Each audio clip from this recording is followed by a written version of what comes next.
Welcome to this edition of Morgan Asked For podcast, 9 o'clock Wednesday, normal time, the 22nd of April. The weather's fantastic here in Iowa. The NFL draft starts tomorrow night, first round. That's going to be the topic of the night, and NFL happenings. There's some trades that already happened. There's some trades that are going to happen. There's betting involved. And then Trev's got a few just NFL stories / predictions, what might come of it in a few years or whatever that we can talk about. But today is all NFL, all Trevor Voss.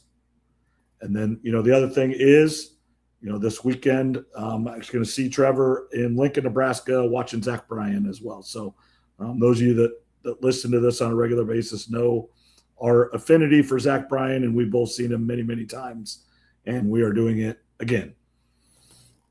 Yeah, absolutely. Going to be a blast of a weekend. The draft is my favorite event of the year, so this is my Super Bowl of sporting events. And then when you add in the Zach Bryan concert on Saturday in Lincoln, with a lot of our friends that are going, it's going to be a great time. And it's the draft to me. If you told me I had to pick watching the Super Bowl each year or watching the first round of the NFL draft, I'm picking the NFL draft. I like the Super Bowl better, but I understand that. The draft is potential hope. Every team has, are they going to get the next generational guy?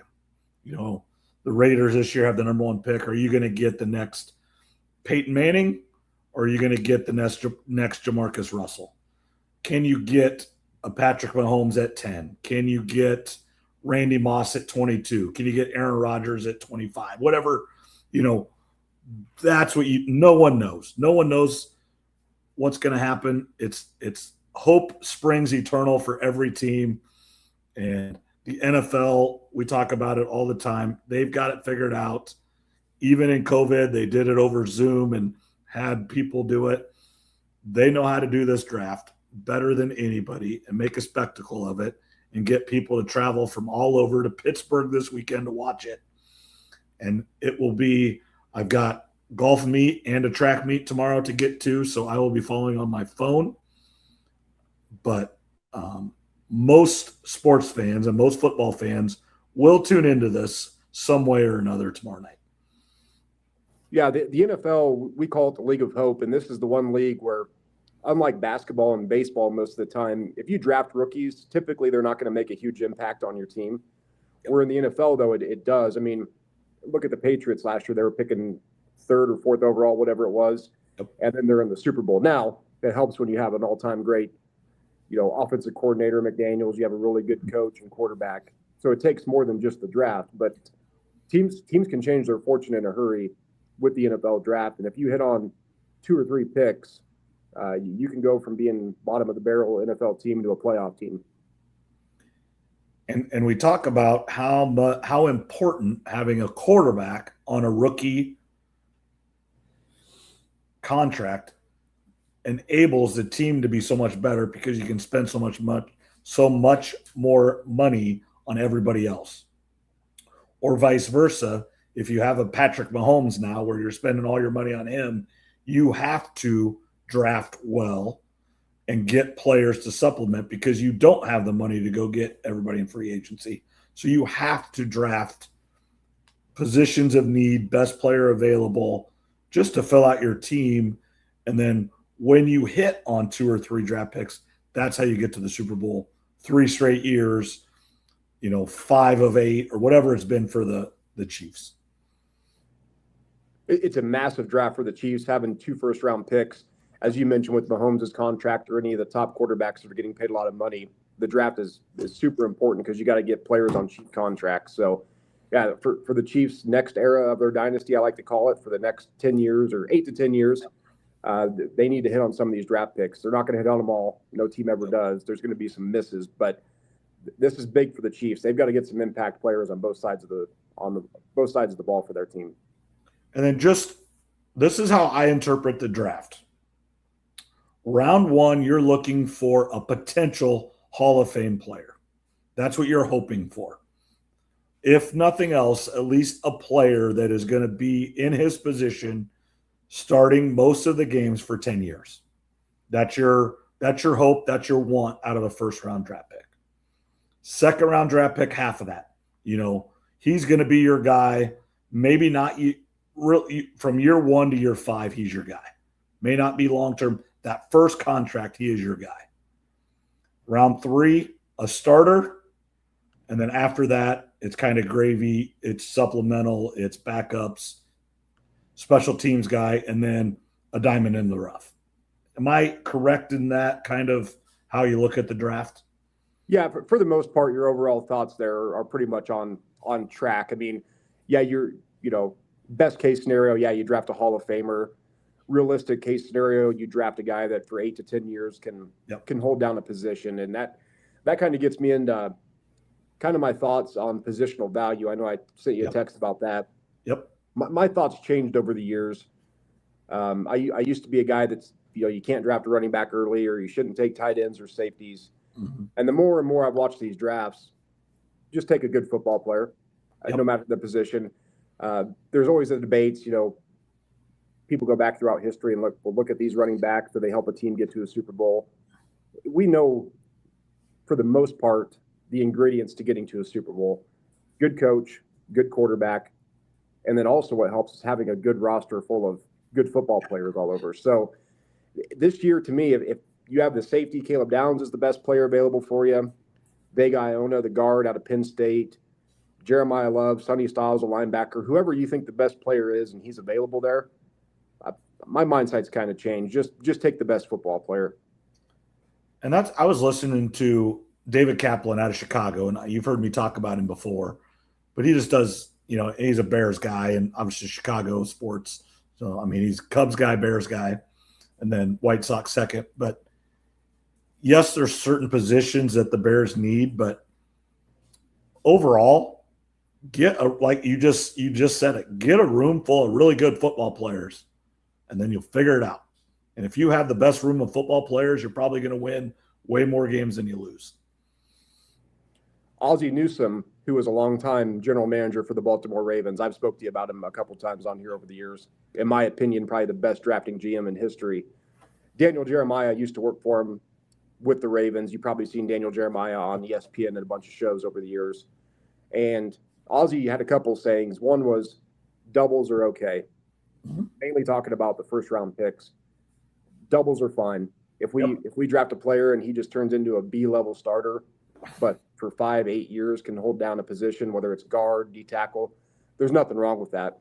But you don't want to strike out, because if you strike out, you got no chance of scoring a run. Yeah, I do think there are some teams in the NFL that have definitely went that way. They're still, I would say the Raiders are still a little bit always swinging for the home run. Now this year, I think they fell into, and I think Tom Brady has something to do with this. They're going to draft the guy they need to draft at number 1. Now, he is not the best football player available. Caleb Downs is the best football player available, and he may drop all the way to 5. But Caleb Downs may drop to 12. Really? It's changing a lot. Didn't mean to interrupt you, but no, that's fine. Last I saw was 5. Yeah, it's been a couple days, but he could certainly go number 5. I'm looking at his over/under draft position right now on DraftKings. I've got the odds pulled up. His over/under position right now is 9.5. Really? So he is the best football player, and do you agree with that? He's in my top 5. To me, the best football player is Jeremiah Love. Number 2 is Vega Iona, the guard from Penn State. Most people have him around 10 to 14, like in their rankings. I think Vega Iona is a stud. He's the best ready-to-go lineman in this draft, in my opinion, for the O-line.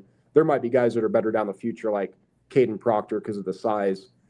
But, yeah, Caleb Downs would be in my top 5 for sure. So you're not alone in that thinking. But unfortunately, it is positional value a little bit, and safety just is really hard to draft in the top 5. It is, and you're going to – so the one thing I don't really like, and I disagree with, and more people are doing mock drafts than ever. Everybody's doing them now, which is great. I love that. I love that the draft's getting big, and people like you are getting involved a little bit into it. We're maybe when you were younger, you didn't really care that much compared to now. But I've heard a lot of people say kind of it's the same argument too. Well, number 5's too high for a safety, but if he's there at 8 or 9, then you can take him. Yeah. Well, what are we talking about? If he's good enough to take at 8 or 9, you can take him at 5. Let's not try to get cute. And yeah, typically safeties and tight ends and running backs don't always go the highest in the draft. But in a year like this, where there's only one for sure first round quarterback, and not necessarily an elite offensive lineman per se, the depth is really good. Sometimes you just got to take a safety, a linebacker, a tight end, and as we talked about, just load up on good football players. Yeah. I mean, as a Bears fan, we're not drafting real high. I think especially once you get in the 20s, unless there's really a position of need that you have to have, or maybe even if you're drafting at 27 and you already took someone at 12, like if you're on your second pick of the first round, like the Chiefs, that's a little different. But I do think unless you have a guy that's going to be a Hall of Famer that's already there and he's only in year 5, you take the best guy. I truly believe that, because you just need a team full of really good players. And if that guy can, let's just say at 24, if the best offensive lineman that you got there, you can find a spot for him, whether he's a guard or a tackle or center. You can move guys around. Those guys are most part can play any of the positions, or one of the guys you already have is slated in at guard, but he can move to center. And then you can slide that guy in and put your best 5 guys out there. And I do think that is something that the new coaching regime in Chicago is doing better than the old one, is trying to get the best guys out there and trying to get the team better 1 through 53. Yeah, most teams' philosophy nowadays is just take best player available. And you'll see fans sometimes get upset if a team has a bunch of good defensive backs, call it, which that's pretty rare actually. Nowadays, everybody gets more of those. And they draft a defensive back early. The fans get upset. You're only one injury away from not having good depth, not having good starters. So there's injuries. And also with these draft picks too, it's not just for this year. The GM and the coach might know this is going to be a position that we need 2 to 3 years from now, because we got to let some guys go because of the cap situation. So it's not always about right now. If you're, the Bills and the Ravens, these teams that are trying to win a Super Bowl, it might be for this year, compared to some other teams that might be thinking 2 to 3 years down the line. And then also linebackers, DBs, they can do so many more things to help your team. They're on the punt teams, they're on the kickoff teams, they're on the kickoff return teams, they're on the punt return teams, where he may not be the starter, but he is playing 38% of the snaps in the football game, because he's a really good athlete and he can cover a kick and then he can block, or, especially a D-back, he might be end up being your return guy. Yeah, no, that's exactly right. I don't know if you remember it was around the combine time, and I've mentioned this guy to you many times on here, John Middlecoff, former NFL scout. He runs my favorite football podcast that there is. He probably does 4 or 5 a week, mostly on the NFL. Used to work for the Eagles, got a lot of connections in the league. And if you remember, I told you that he said there was a player that had some off-the-field issues that were going to come out close to the draft. Well, about a week or 2 ago, the Reuben Bain story came out of a car accident many years ago that he was involved in. A lady lost her life. So, some of these rumors, and who knows what's going to happen between now and tomorrow night. I don't know if that was the player he was talking about, because he never mentioned it again. But don't be surprised if there's, some big rumors or big stories that come out from now till tomorrow night. Yeah, I agree. And I mean, it was about this time or first thing tomorrow morning when the Tunzel, gas mask, whatever you want to talk about, and people shied away from him, and he's really, really good. Randy Moss dropped because he was at Notre Dame. He was at Florida State and got in a little trouble. And you could make an argument he's the best receiver ever. And I don't think you get a lot of pushback. Just naturally gifted, size, speed, everything. definitely can make an argument for the most talented. He's my number 2 receiver all time behind Jerry Rice. But that's Right. That's kind of that's subject for another time. Maybe we should do some all-time rankings over the summer when we don't have much to talk about. But there's going to be some players that draft. Speaking of one that's on the rise, Iowa native, everybody's fan favorite, Caden Proctor. His under draft position right now is 16.5, and the under is minus 220. Okay. There are some people that think the Browns might take him at number 6. So here's my question with him, and I listen to podcasts, and I'll be honest, I can't remember which one, but here's the argument against him. The argument for him is easy. He is one large human being, and he is one heck of an athlete. That's the plus. You can't argue that. Does he have the size and the talent to do it? Absolutely. The argument for him is his weight has been a problem. He's gotten too big. And then this is just me. You know the NFL Combine is coming up. You know the date. You know the date probably over a year in advance, and you know you're going to be in that. So no matter what happens, what day was the Combine? Let's just say it was March 10th. It was somewhere around there. And you know you need to be in your best physical shape, and you know you need to be doing everything in your power to be at best. This is your job interview for a job that's going to pay you $20 million a year for the next 10 years. And you come in at 385 pounds, too heavy. About 3 weeks later, the pro day at Alabama, you're at 365. When it's more controlled and you can control everything, then you get your act together. That's the argument against him. Yeah, you worry if he's a little bit lazy. I mean, it's a legit concern. But they don't make many humans that big that are good athletes. So the argument for him is really easy, really, really, really easy. I threw a bet on him, kind of a long shot to be the first offensive lineman drafted. I got that at plus 950. I also think there's some value at him to be the second offensive lineman drafted at plus 500. Yeah, you like that other guy from Penn State, and I do too.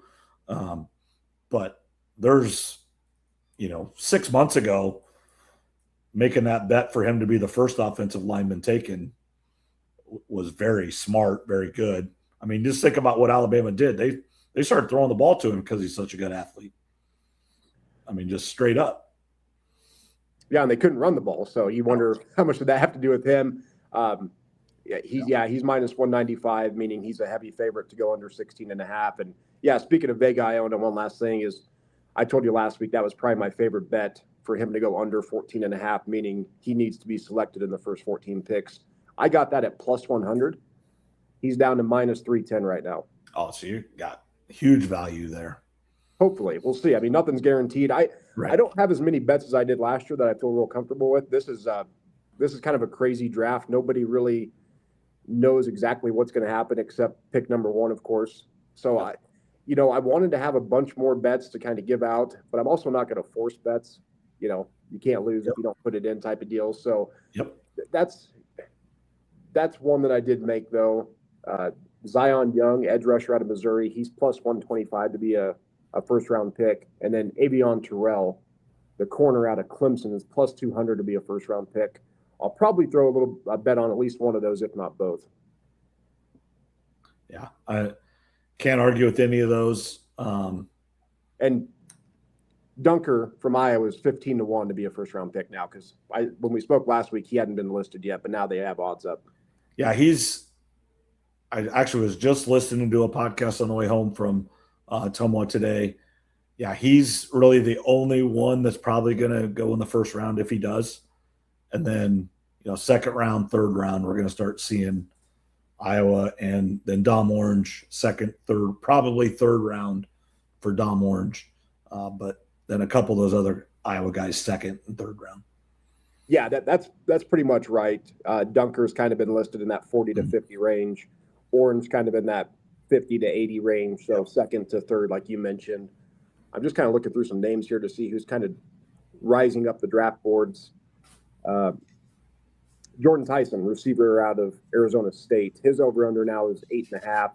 Sounds like the Giants met with him. They really like him. Of course, the Giants, we need to talk about that trade, but Yep. the Giants now have pick number 5 and 10.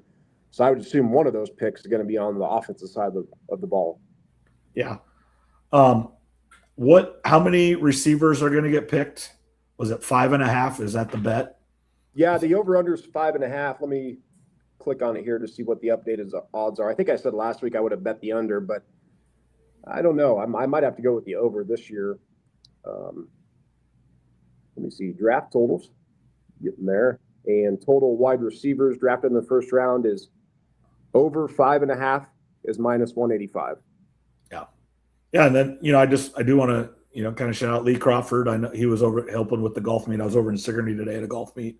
Obviously our friend Zach is the golf coach there. And then Lee was there helping out at the end. And I do know first thing I walked in and saw him, he talked about podcast tonight. And, we do appreciate that. And you never know who's listening. And I know Lee listens regularly. Whenever I see him, he asks me about it. And we do appreciate that. And we do like it. And thanks a lot, Lee, for listening, and anybody else who does as well. Yeah, we definitely appreciate it. Sometimes I feel kind of bad with these draft episodes because I don't know how much most people actually care about the draft. So for me, it's a lot of fun. But I know, it's the week before, the week of, and the week after. Yeah. We get kind of draft heavy, and then we'll figure out other things to talk about. I don't know if you remember this, but there was it was years ago, one of our first years, we did like an hour and a half podcast on the NFL draft. And actually, looking back, it's one of our highest rated ones. It wasn't like an interview with somebody, and or had someone else or whatever. It actually did really, really well. And I wouldn't even want to go back and listen. I think we rambled, and I think we were both maybe having a few adult pops, and we just had a heck of a time. Yeah, it doesn't hurt my feelings to go a long time on the draft. This year is not as exciting because, again, we've only got the one quarterback. But I do think we could potentially see a lot of trades. That's another thing that a lot of fans complain about. Why didn't we trade down? Well, only so many teams can make trades. And right. You have to have a dancing partner. So even if you want to trade down, you have to have a team that wants to come up. And then at that point, you have to still get fair value for your pick. You can't just say, well, we'll just drop 10 spots and get hardly anything back. So, yeah, sometimes you're just forced to stick and pick. Most people believe last year there was about 20 first-round grades on players, give or take, somewhere in that range, meaning they were a first-round grade. Now, there still has to be 32 picks. Yep. This year, though, it's about 10 to 12. So is that where the buzz / excitement of this draft is not near as high because there's just not as many good players? Potentially. Potentially. I mean, we don't know that for sure. This may end up being one of the best classes ever. Who knows? If those first 10 guys all end up being studs, and who cares if it wasn't deep? The top was really, really good. I think something that hurts this draft is, when the college football season started back in August and September, we thought Drew Aller was going to be a first-round pick from Penn State, Garrett Nussmeier from LSU, Cade Klubnik from Clemson, and those guys all had terrible seasons for different reasons, injuries or poor play. So I think having a weaker quarterback draft a lot of times hurts it. And a lot of the really good players in this draft they have clean personalities. They're not drama, like Sonny Styles from Ohio State. He has A+ off the field, A+ leadership, and he had really good game film, and he had one of the best combines of all time. Yeah. But he's not, he's a clean player, as they would call it. Caleb Downs is pretty clean as well, good leader.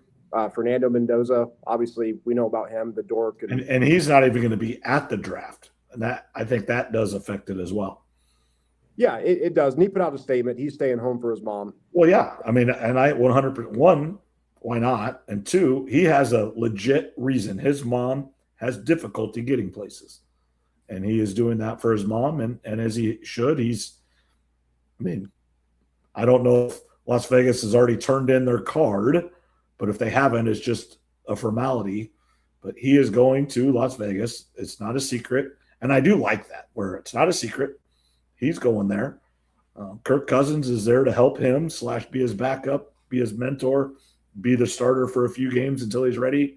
And Kirk Cousins and Tom Brady are going to mentor the heck out of him and try to make him as good as he can be. They're going to go shopping at Kohl's together. Yep. If yeah, I mean, it's yeah. You mean they're going to be walking up and down the shops at Caesars. You know that. Yeah, it's kind of crazy, Vegas, the big party town and gambling and everything, and you got the two kind of the biggest dorks at quarterback that are going to be in Vegas. So, hey, maybe that's what Vegas needs, though. They need some grown-ups in the building and some mature guys that can handle being a quarterback for the Vegas Raiders. Yeah, and I don't know how good he's going to be as a true NFL quarterback, but he is the correct guy for what Las Vegas needs right now. He will be a steady force. He's going to be your 5-year guy for sure. And then if it works out, he'll be your 10 or 15-year guy. Whether he's a Hall of Famer, who knows, but he's not going to be his ceiling may not be super high, but his floor isn't very low either. I truly believe that. Yeah, I would kind of give him a B+ rating as a prospect. He's not an Andrew Luck necessary or a Caleb Williams, but he's close. His best attributes are his intangibles, his leadership, study habits, all that kind of stuff. We spoke about it last week, but for maybe some listeners that didn't hear, he only took 4 or 5 snaps under center his entire college career. And Kubiak there with the Raiders, 51% of his offense is from under center. So that is going to be a learning curve. It doesn't mean he can't do it, but it will take some time for him to get used to that. Yeah, and it will, and it does for everybody. And that is the one big difference between college and the NFL. They do a lot of the same stuff, but the NFL is under center. And college, maybe on first down you're under center, but really after that, and third down for sure, you are shotgun 99%. Yeah, you're definitely right about that. So we'll see how he does with it. They got to get another offensive lineman, got to get another receiver, which I'm sure they'll address in the draft. I'm kind of looking through to see if there's any other big names. This day might not mean much to most people, but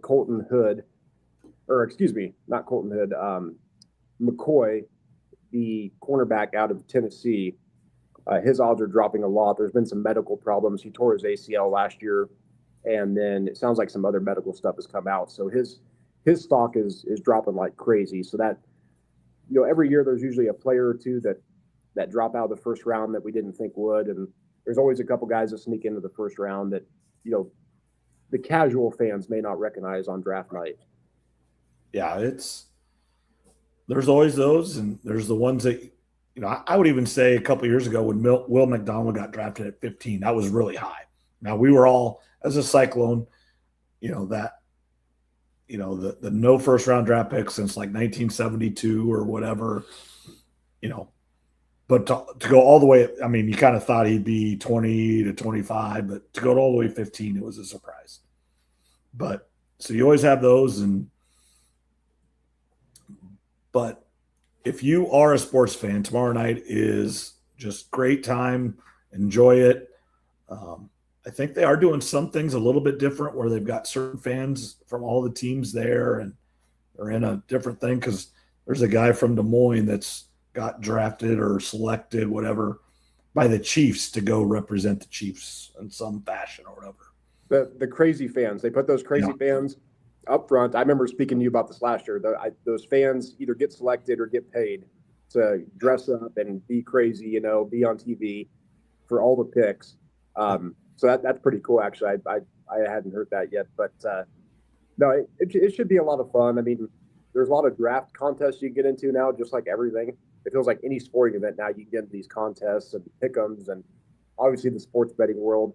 So my old roommate we spoke for probably 30 minutes last night. He was asking me about a bunch of bets because he's in some contests. So the draft has really exploded.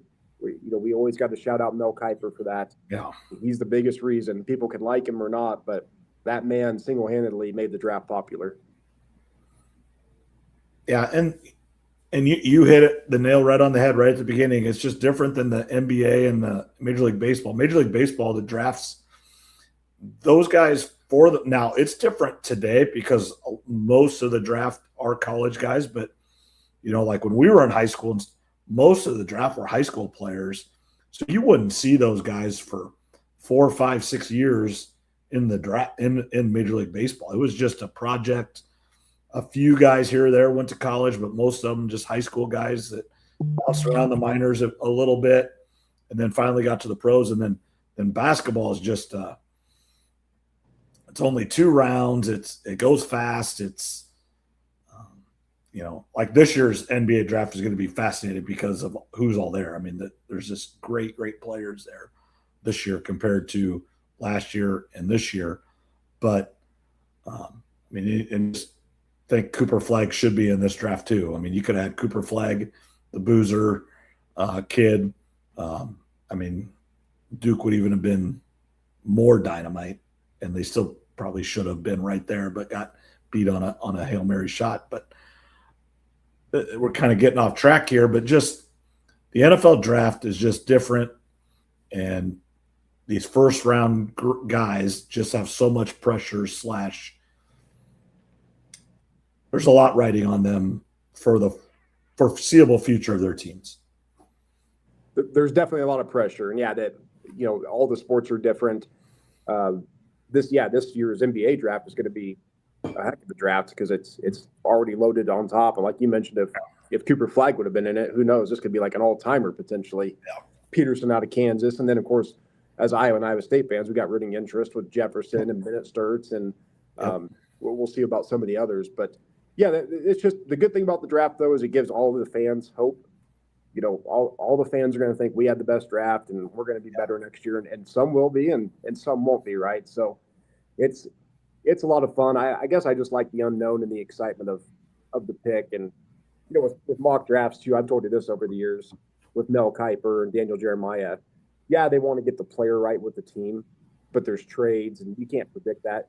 It's really about getting the player in the right range. Is he a top 5 guy? Is he a top 15 guy? Is he a first rounder or not? That's really more where they're trying to hit on. Yeah. I mean, it's consistency. And you think about all the people's lives over the last year, how much time, energy, and money has been spent trying to figure this out. And no one really knows for sure. Nope, nobody really knows. And you know this very well, but the draft grades, don't pay any attention to them. They mean nothing. They're fun. They're awesome to watch. And then it's great when they come back out the 5 year later draft, and if you had to redraft and what it is. And it's fun to watch. Yeah, it is. But the draft grades, I always tell people, they mean nothing. We're not going to know for at least a year, if not a few, on some of these players, if they're good or not. So the draft grades, I tell you this every year, I read them because mostly I'm just trying to learn more about the team or the player. Some stuff I didn't know. The letter grade, who cares? It means absolutely nothing. It's fun, but it means nothing. Yeah, 100%. The grades are just, and then these guys have all these deadlines, and tomorrow night the draft ends at 10. Let's just say the draft ends at 10:30. The grades are going to be out at 10:35. So, I mean, it's how much time do they really spend doing it? They just have to put it up there. They've got their story. They've got their story written already. And then it just tweak here or there on if there happens to be a few trades or guy got drafted. They thought the guy was going to get drafted at 20, but he got drafted at 12. It's the only changes. Yeah. The story's already written. Yeah, a lot of the stories are already written, and we'll see if old Mel has a meltdown like he did last year. I don't think that's going to happen this year. So he did. I could not. I mean, that whole first and second day, he was losing his mind. His coworkers on set were even tired of him. I mean, you could just tell. It was very obvious. So he's very passionate about it. Got to give him credit. I know a couple other things that we had written down for the NFL. The Giants-Bengals trade that took place. Just wanted to hit on that a little bit. I knew the Giants were probably going to move, we're going to move him, but I did not expect the Bengals to get involved. The Bengals hardly ever make trades. They're a pretty conservative franchise. They gave him an extension. So for the Giants, I think they wanted to keep him, but there were some problems going on, communication, it sounded like. And for the Bengals, and this kind of ties into the Joe Burrow text that I sent you too, they're in win now mode. I don't know if Joe Burrow's going to be playing football in 3 years. As How crazy old, as it how sounds, old is that's a he? hot take, but What is he, 28 probably? I can tell you in just a second. Yeah, I'd say that. He might be older than that. He's 29. 29. Yeah, because he played his full allotment of college. So yeah.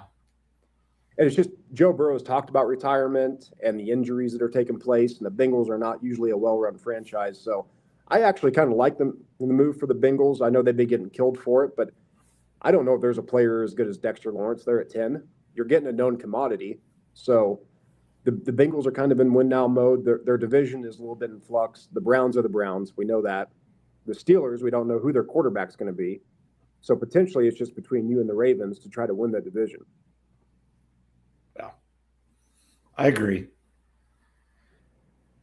They need to win now because, Burrow's he's taken up a lot of money. The Bengals they've got receivers.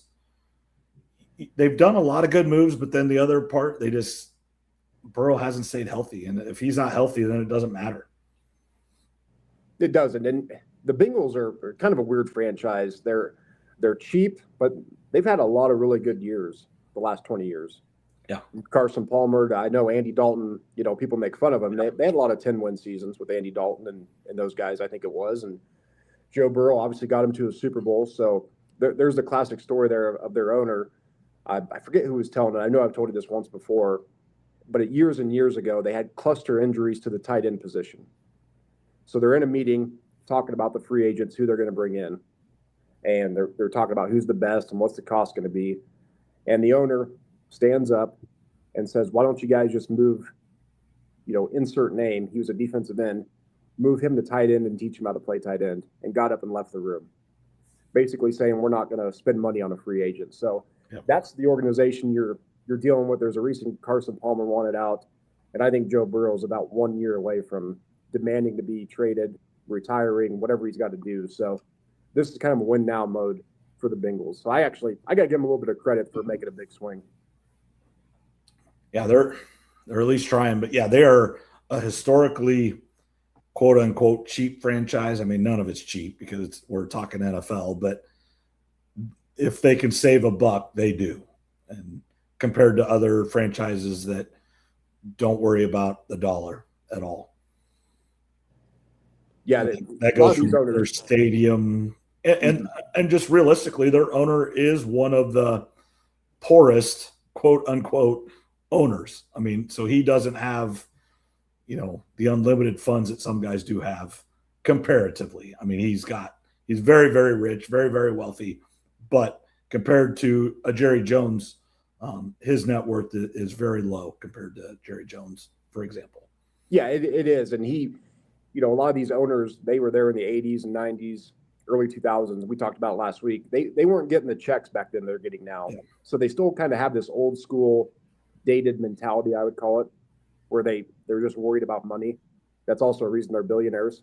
It's because they're really good with money. And they're probably smart with something. But yeah, you're starting to see a lot of the more younger owners coming in, aggressive GMs. And like I said, I got to give the Bengals a little bit of credit here for taking a swing on. They need help on defense. Obviously, we know that they're going to be great passing on offense. That there's no doubt about that if Burrow's healthy. But they're getting crushed by a lot of people. I actually don't mind it. I think it's worth the risk because you don't know if Burrow's going to be here in 3 years from now. All right, so we kind of talked about your bets. Let's go to key teams and spots in round one for you. Yeah, the key teams, I think it starts with Arizona at 3. They're being linked more and more to Jeremiah Love. Jeremiah Love's also being linked to the Titans. So I do think Jeremiah Love's going to go number 5. To me, the Giants and the Chiefs are really interesting in this draft. Both have 2 first-round picks.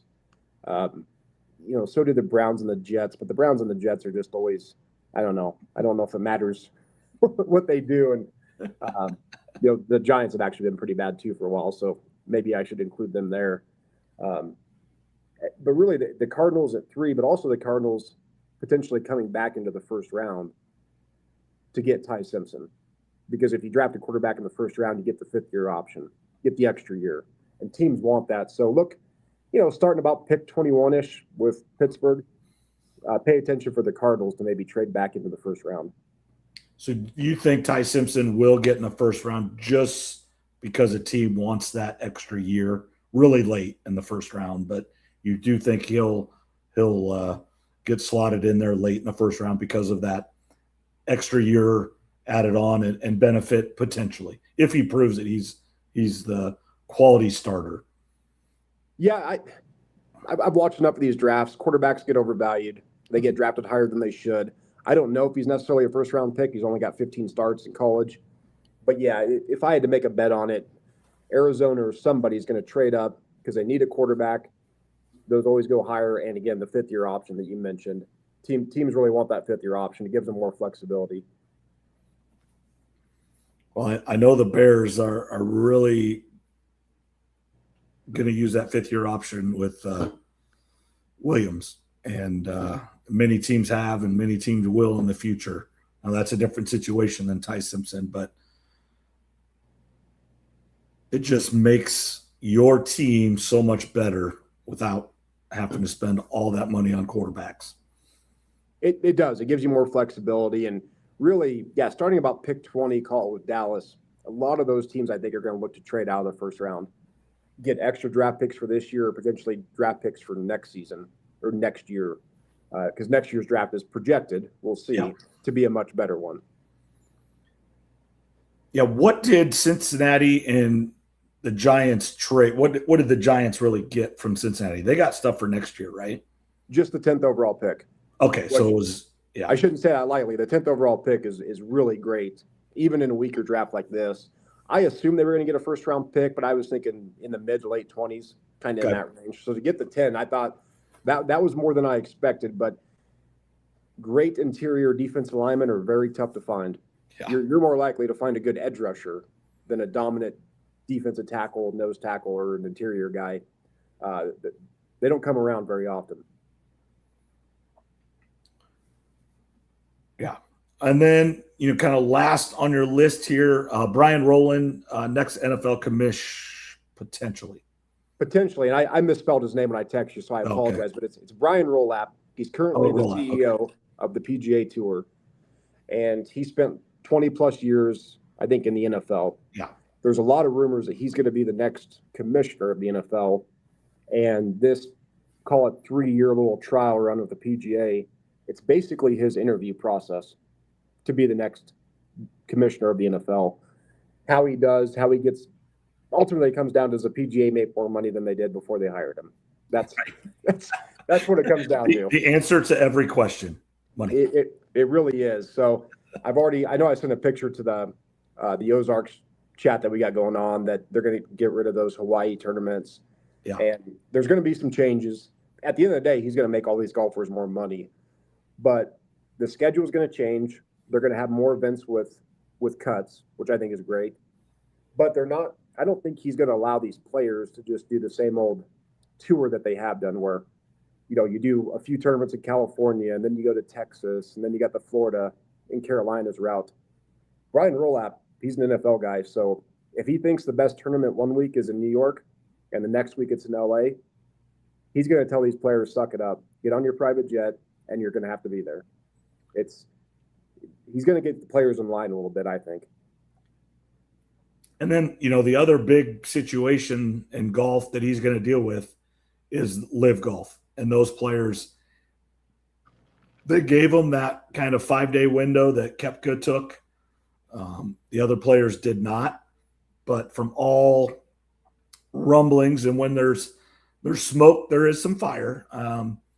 Live, ending after this week, at the end of the season, whatever. But if that does end, or if it isn't in the same format, there's several players that are on live that need to get back to the PGA Tour, and they need on the PGA Tour. And he's going to have to figure out the way to get them back and playing as many tournaments as he can, and without, disrupting the tour and just saying, okay, we forgive you. There's going to be – he's got to figure out the path. And now whatever that path is, like Koepka had to pay a fine, only play limited events, whatever the path is, him and then the tour, the group that makes all the decisions are going to have to figure out a path because they need those guys back.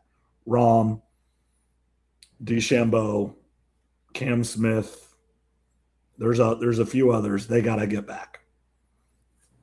They do, and we all want them back because it makes watching golf more fun. I mean, obviously, a simple one would be make them pay a fine, donate the fine money to charity. Everybody's always good with that, right? That's typically an easy go-to. And I think another thing he's going to do is when I talk about getting the players in line. I know I've been pretty harsh on this player, but Colin Morikawa, when he was kind of going through a stretch where he wasn't talking to the media, I think Roll-Up's going to get these guys. If you're a top 10 or 20 ranked player in the world, you will be required to do press conferences and interviews after each round, because the reason all these players and everybody makes money, the sponsorships, TV, TaylorMade, Nike, whoever you're wearing on your T-shirt and hat. The NFL, if you're a top quarterback or top player, you're required to do a weekly interview, and I see that coming for the players. So they may not like it, but 10 or 20 years after this, when they look at their bank account, they probably will like it. Yeah, and Morikawa's done that, and Rory when he got beat by DeChambeau with the Open, just things like that. It almost needs to be if you finish in the top 10, you got to go you got to go to the press room. Now, whether anybody's there asking any questions, that's not up to you, but you have to be there. You have to be there. If someone wants to ask you questions, you have to answer them. If no one's there to ask you questions, you got 2 minutes and then you can leave. I mean, I 100% agree with that. Now, it's not going to happen. If you're in the top 10, they're going to want to ask. Somebody's going to be there to ask you questions, but that almost needs to be, the requirement. And then also, if you're a Rory McIlroy, you are answering questions every round that you're there. That's just, maybe if you're the top 5 in the world, you have to ask questions, answer questions after every round, no matter what position you're in. Yeah, I think that's coming. And, for these players, there's going to be some good changes. He admitted, too, that Liv had some good ideas. It made the PGA stronger. Competition is typically good. So, yeah, with these players, whatever they're forced to do, call it. We know a lot of these golfers are kind of spoiled in a way. They're all flying private and, which is good for them. But I think he's going to get them in line. And if that means if you skip an interview after the round, you have 20 minutes after your round finishes to sign your scorecard, decompress for a few minutes, and then go do the interviews. But if you skip it, they take some of your prize money or you get fined. I mean, that's the quickest way to get people in line, right? Is start messing with their checkbook. Yep. Yeah. If you made, if you made $100,000 and all of a sudden 20,000 of it's gone, you only made 80. That it costs a certain amount of money each week to be there. So you made 100, it cost you 15. You also got a $20,000 fine. Now you only made 65 instead of 80. That adds up. Uncle Sam's taking his. Yeah. I mean, it just starts taking. Yeah, it changes. Everything changes when you start taking money away. Answer to every question, money. Yeah, we'll get right back to it.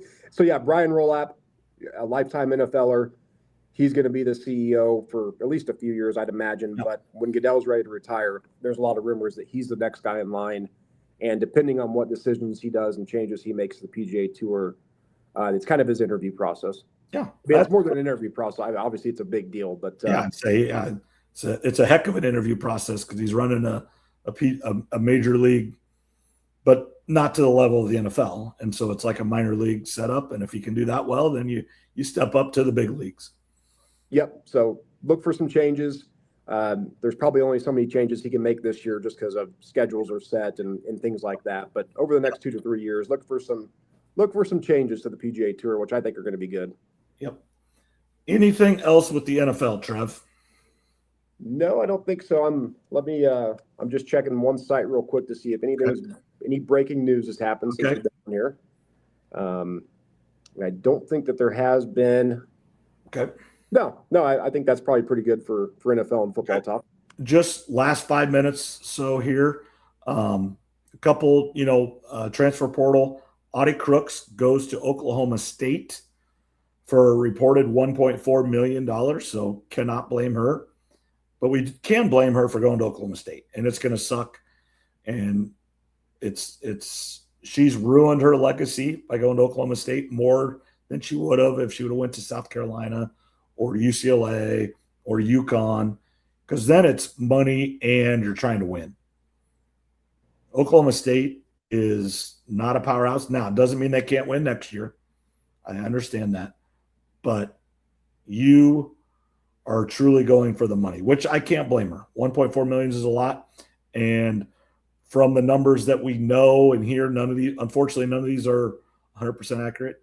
The entire Iowa State team is going to make $1 million this year. So she's making way more, and $1.4 million to kick off your life.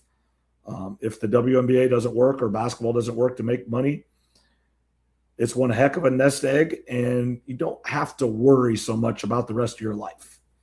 You can't do nothing forever, but if you want to bounce around and try to coach and be a GA or go be a coach for $25,000 or something, you can go do that.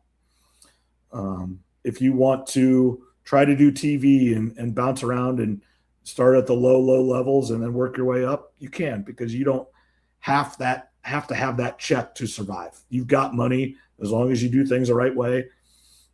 You've got money in the bank to start your life, and that's a great situation for anybody, and especially for her. So, but it does.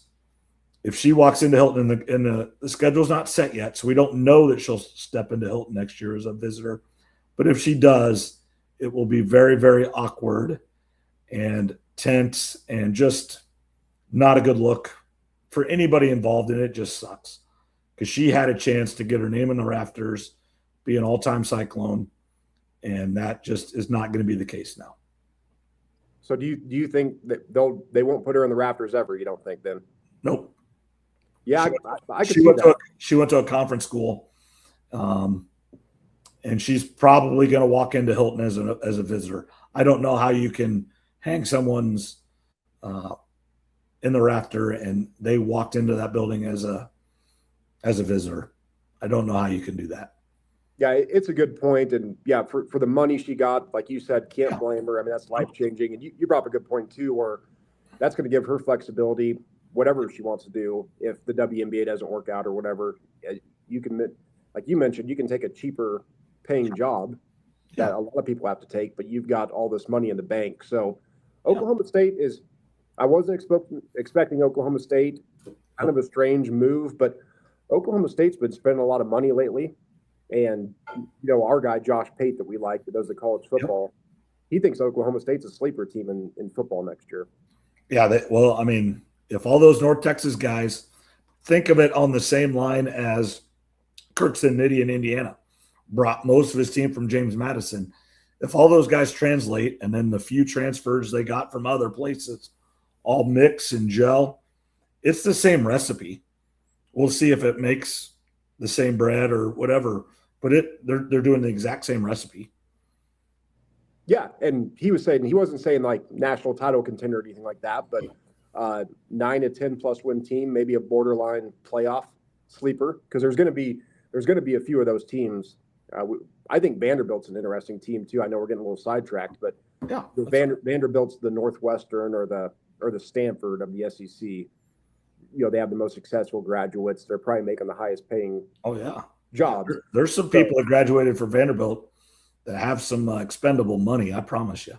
Yeah, so I mean, I think Vanderbilt's a team to watch out for moving forward. And we talk about almost every episode on here, football and basketball specifically. Who knows who's going to come out of left field and surprise us in these sports over the next few years? Right. Oklahoma State has got the two best transfer portal players, and they spent a lot of money to get them. Somebody's paying for that. And a lot of teams can't do that, aren't doing that. But good for them and good for the player. I mean, it is. I mean, we can look at it, and I understand they're ruining their legacy and stuff. We think they might not worry about that. They may not really care about that. They've got 1.4 million reasons to laugh at us and say, hey, it's going to take you 20 years to make $1.4 million. So I made it in 9 months. So I don't know. Maybe we're the dumb ones. Yeah, probably are. Yeah. No, and like Audie Crooks and some of these other players, I'm sure there's a little bit of regret, but when you start seeing 7 digits in your bank account or on a contract, you're gonna forget those feelings pretty fast. You can look over some things. You definitely can look over some things, just like we talked about with the PGA. It's all about the money. Yeah. And then last, Fulgaris from Iowa has went to Louisville, and Louisville's doing the same thing Oklahoma State is doing in women's. Louisville's spending all kinds of money. They've got somebody there, Papa John or somebody, that has decided they want to be really good. And they're spending the money to try to get good. It's not a guarantee for success, but they're doing their darndest. And so good for him. He's going to get I didn't see his numbers much, but kind of the numbers that we're getting thrown out there is $3 million. So I'm assuming it's probably close to that, maybe a little more, maybe a little less, but that bank account is even better than 1.4. Yeah, you can't blame him either. I mean, it sucks, but that's the world we live in now with college sports. And I saw Iowa got a couple big recruits coming in. I think like a 7-2 transfer. Yeah, 7-2, 7-3 guy from out west. Yeah, you can't teach that size, and they needed to get bigger. And then they got a point guard. That's the 2 positions they needed. I mean, obviously they need a few more guys just because you always want as good a team as you can. But I think Iowa and Iowa State have both done very, very well for what they have. I mean, they're not going to ever be out there getting the biggest, highest payday guys. But both their coaches know what they're doing. They know what they're looking for. There's certain – I do think it takes a special person, and I think Fulgaris fits in this situation. I don't know how much him and Ben McCollum saw eye to eye and how basketball is supposed to be played and the work it takes and the consistency and everything. So I don't know if that situation was all about money. I'm sure it was somewhat about money, but sometimes it's not a fit either. And we obviously TJ's been there 5 years, and we've all heard the 5 a.m. workouts on the soccer field in the summer, and you got to eat breakfast with the team at 6 a.m. and practice at 6:30. And if you don't do that stuff, you're just not going to make it at Iowa State. And not everybody can. That doesn't mean they're not a bad person. Doesn't mean they won't be a great, great basketball player. It's just not what it's going to take to make it at Iowa State. Doesn't mean you can't make it somewhere else and be a great, great player, get paid really well, and make it in the NBA. But I do think McCollum and TJ both have a certain way they want things done, and you've got to fit that culture. We've heard from enough coaches and players now over the last few years that sometimes, a mutual agreement is just like, hey, it's time for a change. Like you should go somewhere else. The player knows it. You can go make more money. It's not always a bad thing necessarily or hard feelings. Sometimes it is, of course, but sometimes it's in the best interest of both parties. Just go their separate ways.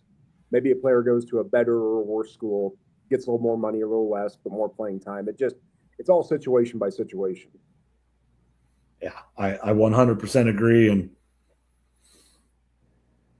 And I was listening, they were talking, the Iowa State's doing their spring showcase. It's not a spring game anymore, but this Saturday, and they're talking about trying to get to know players and, how they had to, get 70 new players and no one knows who they are and everything.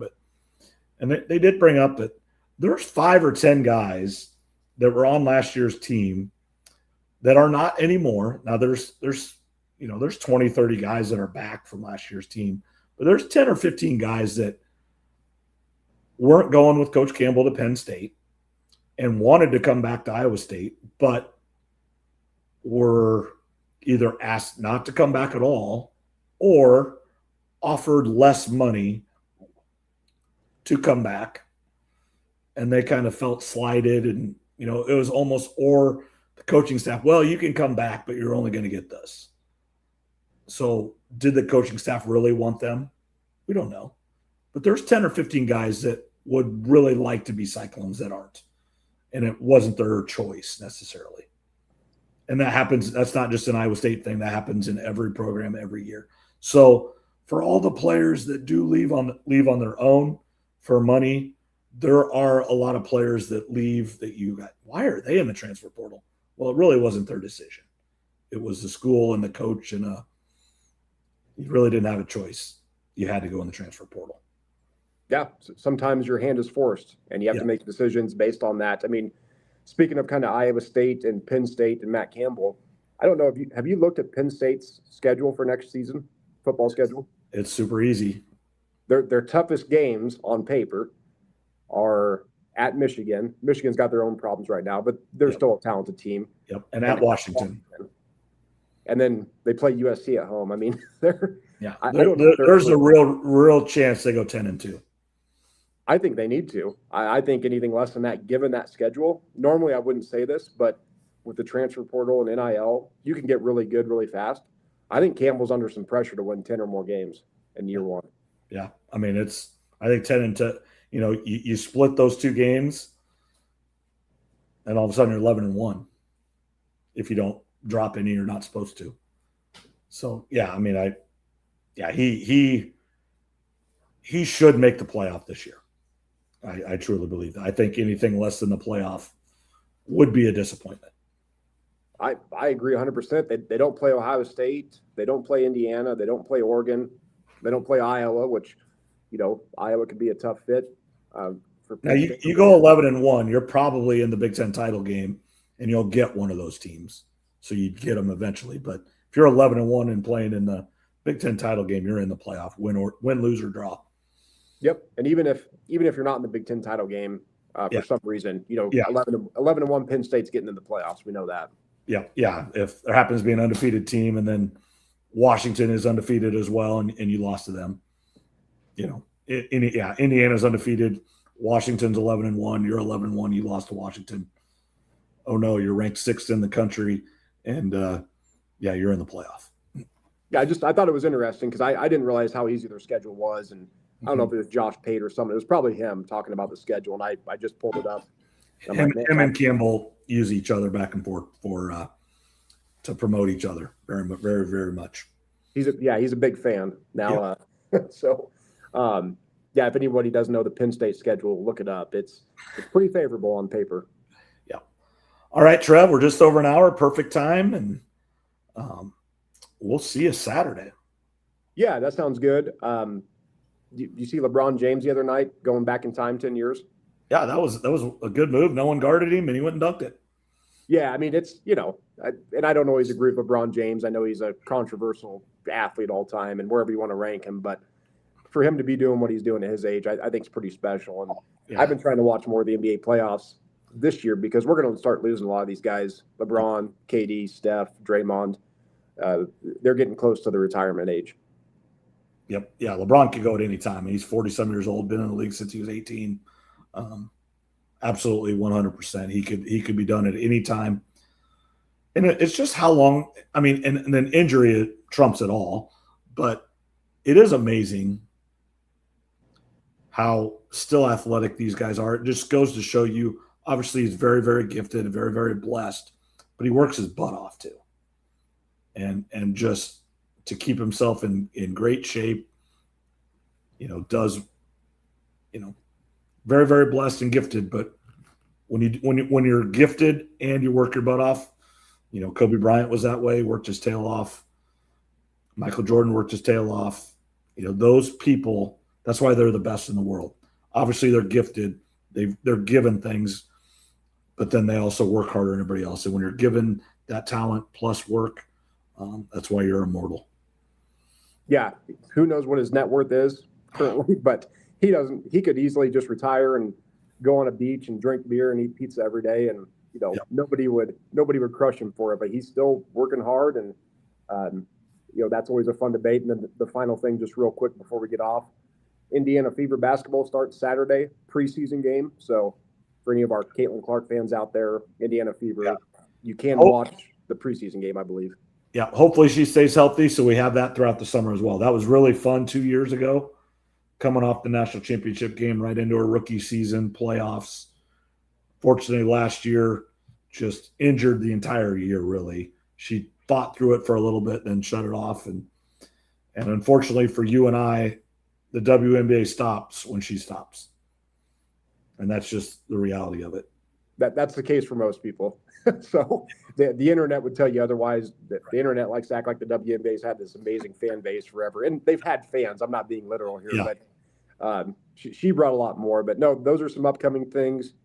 Everybody enjoy the draft tomorrow night. Hopefully your team selects a Hall of Famer, and we'll do a follow-up episode next week. And I'll kind of give you my favorite drafts, some questionable ones, and we'll recap it all.